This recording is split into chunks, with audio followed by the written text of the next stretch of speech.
छत्रपती शिवाजी महाराज की जय भवानी। धर्मवीर छत्रपती संभाजी महाराज की जय भवानी। आपले आराध्य दैवत चौंडेश्वरी देवीला वंदन करतो आणि आजच्या या कार्यकर्त्यांच्या मेळाव्याला आभार सभेला उपस्थित माझे सहकारी मंत्री आशिष जयस्वालजी, या विभागाचे तुमचे सर्वांचे आवडते कार्यसम्राट आमदार नरेंद्र भोंडेकरजी,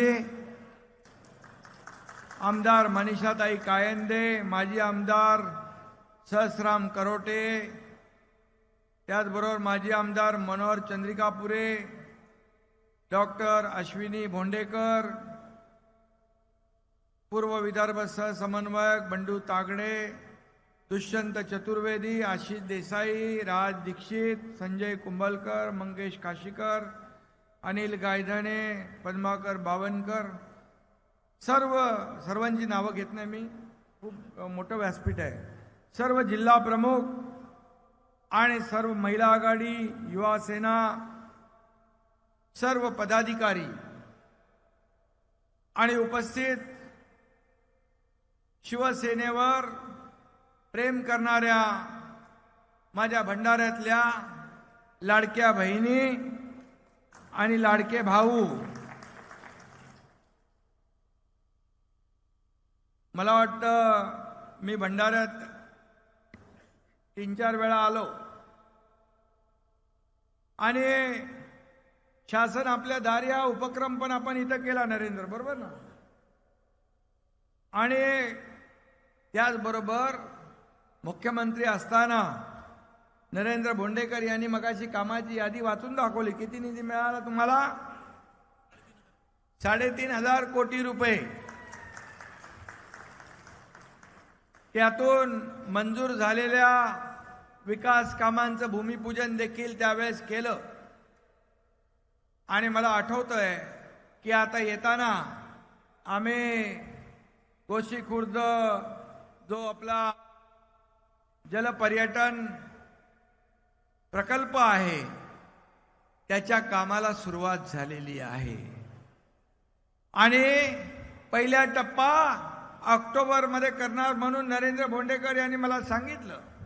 त्याचबरोबर भव्य अशी 51 फुटाची रामाची मूर्ती देखील पाहिली। अयोध्येमध्ये राम मंदिर बांधण्याचं स्वप्न कुणाचं होतं? आदरणीय हिंदू हृदय सम्राट बाळासाहेब ठाकरे यांचं। 370 कलम हटवण्याचं काम देखील आणि अयोध्येत राम मंदिर बांधण्याचं काम देशाचे प्रधानमंत्री नरेंद्र मोदीजींनी करून बाळासाहेबांचं स्वप्न साकार केलं। आज असा भव्य दिव्य रामाचा पुतळा पाहून एक समाधान, एक आनंद आणि मनामध्ये एक श्रद्धा निर्माण झाल्याशिवाय राहणार नाही। आणि मला वाटतं या ठिकाणी देखील जेव्हा रामाचा पुतळा उभा राहत होता त्याही वेळेस काही नतदृष्ट लोकांनी रामाच्या पुतळ्याला देखील विरोध केला, परंतु जसं मगाशी नरेंद्र भोंडेकर यांनी म्हणाले, आम्हाला लोक हसायचे दात काढून, त्या हसणाऱ्यांना तुम्ही त्यांचे दात घशात घालून त्यांची जागा दाखवलेली आहे। आणि राम भक्तांना हरामखोर म्हणणाऱ्या लोकांना देखील त्यांची जागा या महाराष्ट्रातल्या जनतेने दाखवून दिलेली आहे। मला वाटतं हा दुसरा महाराष्ट्रातला एवढा उंच पुतळा इथं तुमच्या भंडाऱ्यात होतोय, हे तुमच्यासाठी अभिमानाची बाब आहे आणि गर्वाची बाब आहे। तिथून प्रेरणा घ्या, ऊर्जा घ्या, विकासाची प्रेरणा, विकासाची ऊर्जा घेऊन काम करा। खरं म्हणजे 6 महिन्यापूर्वी नरेंद्र भोंडेकर यांना विक्रमी मताने विजयी करा म्हणून मी आपल्याला विनंती करायला आलो। विजयाचे फटाके वाजवायला, गुलाल उधळायला येईन म्हणून सांगितलं आणि आपले आभार मानायला येईन म्हणून मी सांगितलं। तो तुम्ही विजयाचा गुलाल तर उधळलात आणि विरोधकांचा जो बँड बाजा वाजवला त्याबद्दल तुमचे आभार मानावे तेवढे थोडे आहे। आणि म्हणून विजयाचा गुलाल उधळणाऱ्या माझ्या लाडक्या बहिणी, लाडके भाऊ, लाडके ज्येष्ठ, लाडके शेतकरी, सर्वांनी या ठिकाणी नरेंद्र भोंडेकर यांना आशीर्वाद दिले आणि त्यांना विक्रमी मताने विजयी केलं. खरं म्हणजे खोटा वारसा सांगणाऱ्यांना आरसा दाखवून घरचा रस्ता दाखवण्याचं काम तुम्ही केलं, या महाराष्ट्रातल्या जनतेने केलं. त्याबद्दल मी आपल्या सगळ्यांना त्रिवार वंदन करायला आलोय. आपल्याला खऱ्या अर्थाने आपले आशीर्वाद घ्यायला आलोय, आपल्याला मी भेटायला आलोय. खरं म्हणजे महाराष्ट्राचे खरे वाघ बघायचे असतील तर आपण काय म्हणतो? भंडारा पवनी. आणि मी सगळ्यांना सांगतो, भंडारा पवनीला जा म्हणून खरे वाघ दिसतील, पण तुम्ही सगळे वाघ इथे आहात. हे खरे वाघ आहे. हे वाघाचं वाघाचं कातडं पांघरून लांडगा कधी वाघ होत नाही. हे तुम्ही विधानसभेच्या निवडणुकीमध्ये दाखवून दिलं आणि घरी बसणाऱ्यांना कायमचं घरी बसवलं. किती शिव्या देणार, किती आरोप करणार? सकाळ उठता बसता झोपता फक्त तुम्हाला फक्त एकनाथ शिंदे, एकनाथ शिंदे, एकनाथ शिंदे. पण या एकनाथ शिंदेने आरोपाला आरोपाने उत्तर दिलं नाही, टीकेला टीकेने उत्तर दिलं नाही, तर टीकेला आणि आरोपाला तुमच्या एकनाथ शिंदेने कामातून उत्तर दिलं. 3,500 कोटी तुमच्या मतदारसंघात, असे महाराष्ट्रातल्या अनेक मतदारसंघात आपण दिले. आशिषला किती दिले? तुम्हाला किती मिळाले निधी? त्यांना पण 3,000 बोट, 3 बोट दाखवत आहेत. आणि म्हणून खऱ्या अर्थाने विकास निधी देण्यामध्ये कुठेही हात आकडता घेतला नाही. मगाशी नरेंद्र भोंडेकर आणि आशिषने पण सांगितलं की जिल्हा प्रमुख पदाधिकाऱ्यांना ताकद देण्यासाठी देखील, विकास कामं करण्यासाठी त्यांना देखील आपण सहकार्य केलं. शेवटी हा कार्यकर्ता जो आहे, या व्यासपीठावर बसलेल्या सर्व नेत्यांना आमदार, खासदार, मंत्री बनवतो, त्यांचं मार्केटिंग, ब्रँडिंग करतो. हाच कार्यकर्ता आपल्याला निवडून देतो. आणि म्हणून या कार्यकर्त्याला जपलं पाहिजे, कार्यकर्ता मोठा केला पाहिजे. हा कार्यकर्ताच नेत्याला मोठा करतो, पक्षाला मोठा करतो. पण जे नेते कार्यकर्त्याला विसरतात, त्यांची गत काय होते हे आपण गेल्या विधानसभेच्या निवडणुकीमध्ये पाहिलेलं आहे. आणि मग या कार्यकर्त्याची साधी अपेक्षा असते, जेव्हा कुठं पोलीस स्टेशन असेल, हॉस्पिटल असेल, कोर्ट कचेरी असेल, काही असेल, छोटी मोठी काही विषय असतील, तेव्हा मात्र मग आमदार, खासदार, मंत्री, नेते, जिल्हा प्रमुख सगळ्यांनी मिळून ज्या ज्या ठिकाणी आवश्यक आहे तो या कार्यकर्त्याच्या मागे उभं राहिलं पाहिजे. कार्यकर्त्याला जपलं पाहिजे. कार्यकर्ता हाच तुम्हाला निवडणुकीमध्ये किंबहुना नेत्यांच्या, जिल्हा प्रमुखांच्या पाठीशी शिवसेना जिंदाबाद बोलण्याचं काम करतो. बाळासाहेब ठाकरे यांचा विजय बोलण्याचं काम करतो. छत्रपती शिवाजी महाराजांची घोषणा देण्याचं काम करतो. त्या कार्यकर्त्याला कदापि विसरू नका, विसरू नका. हे व्यासपीठ जे आमचं, हे व्यासपीठ, एवढं मोठं व्यासपीठ, एवढे मोठे आपले नेते, हे व्यासपीठ देखील शिवसेनेचं वैभव आहे. आणि तुम्ही बसलेले शिवसेनेचं ऐश्वर्य आहे. शिवसेनेची संपत्ती काय? ही समोर बसलेले कार्यकर्ते आहे. आणि म्हणून तुम्ही एवढ्या मोठ्या संख्येने इथं उपस्थित नसता तर या व्यासपीठाची शोभा वाढली नसती. आणि म्हणून मी मुख्यमंत्री जेव्हा होतो त्याही वेळेस कार्यकर्ता म्हणून काम केलं. आजही कार्यकर्ता म्हणून काम करतोय, उद्याही कार्यकर्ता म्हणूनच काम करणार आहे. आणि म्हणून या ठिकाणी आपल्याला मी एवढंच सांगतो, नरेंद्र भोंडेकर तुमचा मध्ये वाढदिवस झाला, मी फोनवर तुम्हाला शुभेच्छा दिल्या, पण आज देखील पुन्हा तुमच्या या सर्व कार्यकर्त्यांच्या समक्ष तुम्हाला पुन्हा एकदा शुभेच्छा वाढदिवसाच्या देतो. तुम जियो हजारों साल, साल के दिन हो 50,000. एक कार्यकर्ता म्हणून तुम्ही त्याला निवडून दिलं. एक शब्द त्याला मी सांगितला, एक आदेश दिला, सूचना दिली, त्यांनी तंतोतंत पालन केलं आणि तुम्ही त्याला निवडून दिलं. आदर्श आमदार कसा असावा? त्या नरेंद्र भोंडेकर याच्यासारखा असावा. आणि म्हणून विकास कामांना कधी आपण निधी कमी पडू दिला नाही.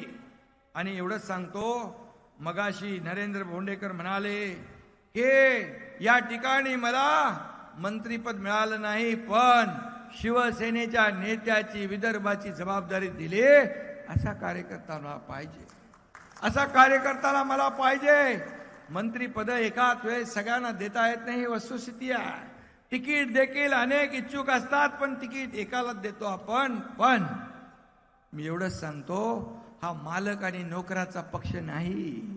शिवसेना हा कार्यकर्त्यांचा पक्ष आहे. या पक्षात जो कार्यकर्ता काम करेल तो पुढे जाईल, तो मोठी मोठी पदं घेईल. राजा का बेटा राजा नहीं बनेगा, जो काम करेगा वही राजा बनेगा. हा कार्यकर्त्यांचा पक्ष आहे. आणि नरेंद्र भाऊ, चिंता करू नका, तुम्ही जे काम करत राहा. मी देखील कुठली अपेक्षा न ठेवता अनेक पदं मला मिळाली. तुम्हालाही मी सांगतो, तुम्हालाही योग्य वेळेला संधी मिळेल. अपना भी टाइम आएगा.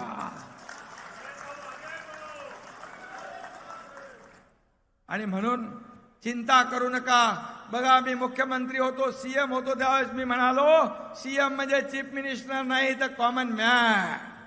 आता मी डीसीएम आहे, देवेंद्रजी मुख्यमंत्री आहेत. मी आता देखील मला लोक म्हणतात स्वतःहून, डीसीएम म्हणजे डेडिकेटेड टू कॉमन मॅन.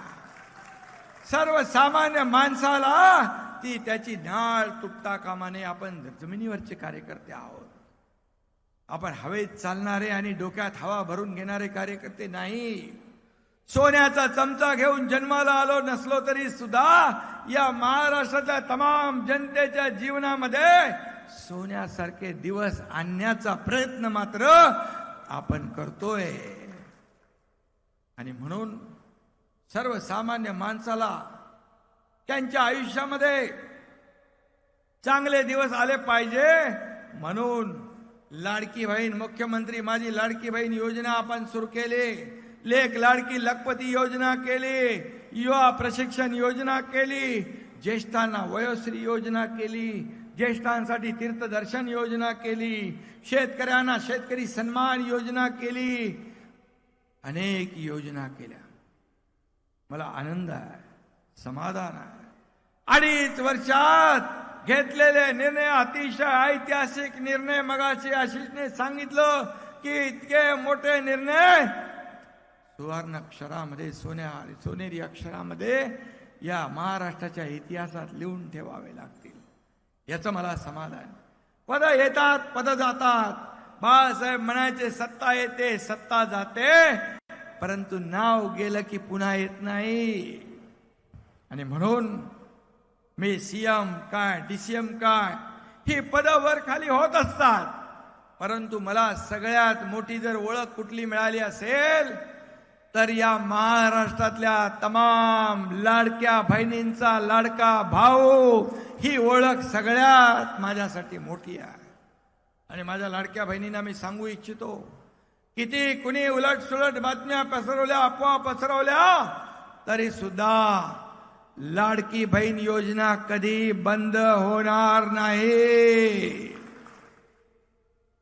कारण ज्या योजना आम्ही सुरू केल्यात त्याचं प्रावधान केलेलं आहे, त्याचं नियोजन केलेलं आहे. प्रिंटिंग मिस्टेक म्हणणारं आमचं सरकार नाही. आता गेल्या काही वर्षापूर्वी निवडणुकीमध्ये काँग्रेस सरकारने सांगितलं वीज बिल आम्ही माफ करू. सरकार आलं सत्तेत आल्याबरोबर वीज बिल लोकांना धडाधड गेली. तसं आपलं सरकार नाही, महायुती सरकार नाही. आणि म्हणून आपल्या सरकारने आता सर्वसामान्य माणसाला विजेच्या बिलामध्ये सूट दिली पाहिजे म्हणून मुख्यमंत्री महोदयांनी देखील आता विजेच्या बिलामध्ये सूट देण्याचा सरकार महायुती सरकारने आपला निर्णय घेतला. खरं म्हणजे हे सर्वसामान्यांचं सरकार आहे, गोरगरिबांचं आहे. आणि म्हणूनच या महाराष्ट्रातल्या जनतेने आपण 80 जागा लढवल्या, 60 जागा जिंकल्या. हा ऐतिहासिक विजय आहे. जनता जनार्दनाने देखील तुमच्या शिवसेनेवर शिक्कामोर्तब केलं, धनुष्यबाणावर शिक्कामोर्तब केलं. कारण आपली शिवसेना आणि धनुष्यबाण काँग्रेसला दावणीला बांधण्याचं पाप ज्यांनी केलं, सत्तेसाठी खुर्चीसाठी पण, हा एकनाथ शिंदे बाळासाहेबांचे विचार, हिंदुत्वाचा विचार, याबाबत सत्तेसाठी कधी प्रतारणा करणार नाही, कधी तडजोड करणार नाही, हा शब्द मी आपल्याला देतो. आणि म्हणून जनतेच्या न्यायालयात देखील आपण जिंकलो. ते समोरचे लोक 100 जागा जिंकून 20 जागा 100 जागा लढून 20 जागा जिंक म्हणाले आम्ही जनतेच्या न्यायालयात जाऊ, जनतेच्या दरबारात जाऊ. त्यांना देखील जनतेने त्यांची जागा दाखवली. कारण तुम्ही कमरेचं सोडून डोक्याला गुंडाळून सत्तेसाठी बाळासाहेबांचे विचार सोडले. बाळासाहेब म्हणाले काँग्रेस माझी होऊ देणार नाही, त्या दिवशी माझं दुकान बंद करेन. त्याच काँग्रेस बरोबर आपण घरोबा केला.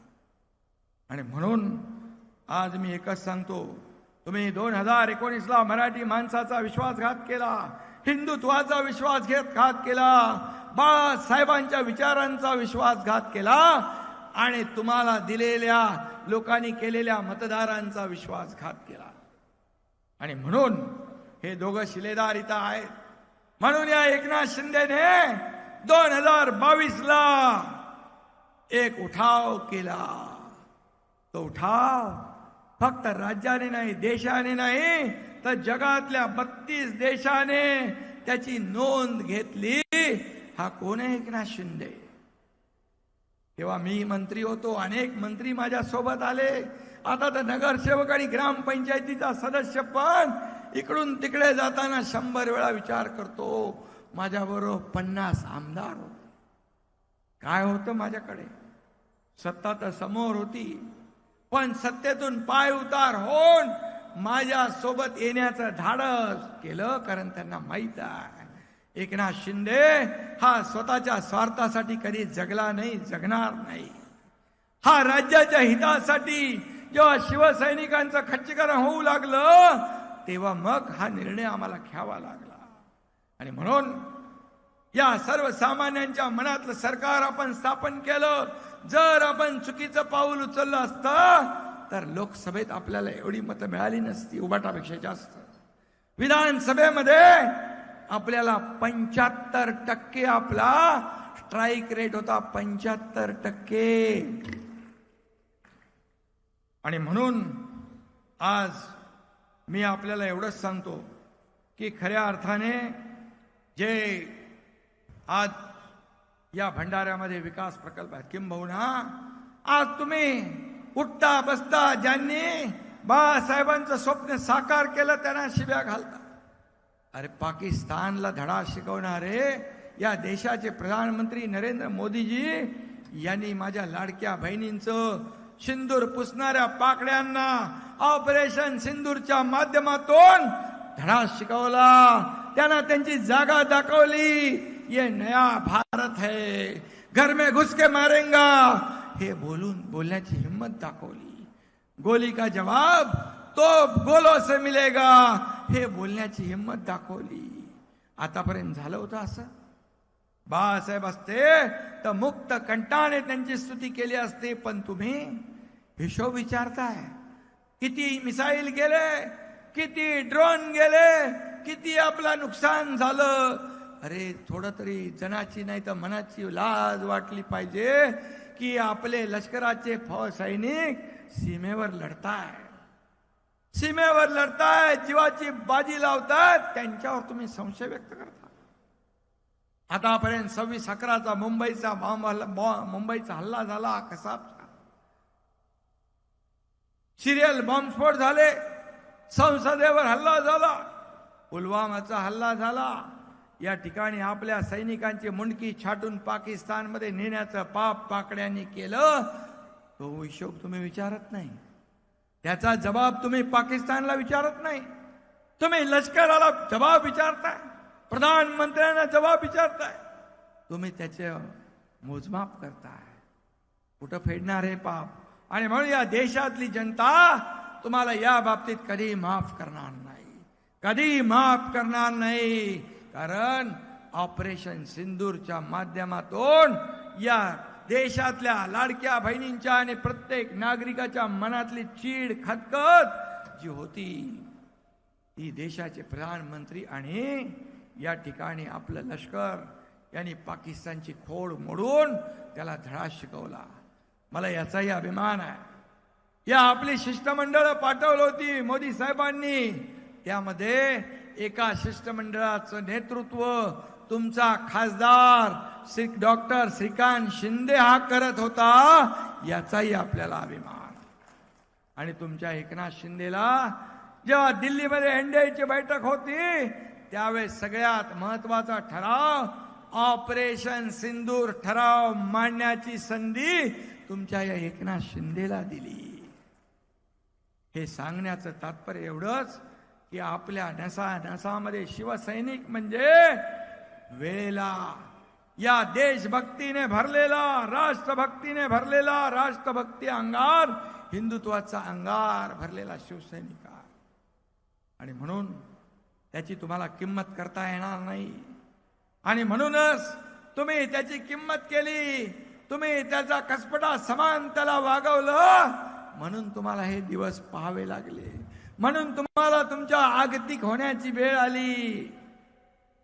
कुणी युती करता का, युती करता का, युती करता का वेळ आली? याचं आत्मचिंतन करा, आत्मपरीक्षण करा. का एकनाथ शिंदेने हा निर्णय घेतला, का नरेंद्र भोंडेकरने निर्णय घेतला, का आशिष जयस्वालने निर्णय घेतला, का माझ्या 50 आमदारांनी निर्णय घेतला. आणि या महाराष्ट्रातले लाखो लोक दररोज शिवसेनेमध्ये येत आहेत, शिवसेनेमध्ये प्रवेश करतायत, कारण शिवसेना दिलेला शब्द पाळते. एक बार मैंने कमिटमेंट कर दी तो मैं खुद की भी नहीं सुनता, अशी शिवसेना आहे. आता काय, आता म्हणतात एक असराणीचा कुठला पिक्चर होता तो, हा शोले, शोले मध्ये एक डायलॉग आहे, आधे इधर आओ, आधे इधर आओ, आधे इधर जाओ, आधे उधर जाओ, बाकी मेरे पीछे आओ. पीछे काय, पीछे काय? कारण शिवसैनिकाला जपावं लागतं, त्याच्या संकटात धावून जावं लागतं. आणि त्यामुळे मी आपल्याला एवढंच सांगतो, या ठिकाणी नरेंद्र भोंडेकरजी आपण जे जे सांगितलंय ते सगळं या ठिकाणी होत राहील. आणि मी तुमची संत जगनाडे स्मारक जे आहे, तो जगनाडे स्मारक त्याला देखील पैसे कमी पडणार नाहीत. रामाची मूर्ती आहे, त्याला देखील पैसे कमी पडणार नाहीत. जलपर्यटनाला देखील कमी पैसे पडणार नाहीत. एवढंच आपल्याला मी सांगतो. आणि आपल्याला जाता जाता एवढंच सांगतो, आता लोकसभा झाल्या, विधानसभा झाल्या, आता स्थानिक स्वराज्य संस्थांच्या निवडणुका आहेत, त्या आपल्याला जिंकायच्या आहेत. भगवा महायुतीचा फडकवायचा आहे. भगवा म्हणजे एक विचार आहे, भगवा म्हणजे झंझावात आहे, भगवा म्हणजे तलवारीची धार आहे, तो जिजाऊचा आशीर्वाद आहे. आणि हा आशीर्वाद सदैव आपल्या पाठीशी राहील. आणि म्हणून येणाऱ्या प्रत्येक निवडणुकांमध्ये आपल्याला सगळ्यांना मिळून एकजुटीने जे का असेल नसेल ते सगळं बाजूला ठेवून एकजूट करून स्थानिक स्वराज्य संस्थांवर भगवा डौलाने आपल्याला फडकवायचं आहे. त्यासाठी आजपासून तयारीला लागा. जय हिंद, जय महाराष्ट्र. एबीपी माझा, उघडा डोळे बघा नीट.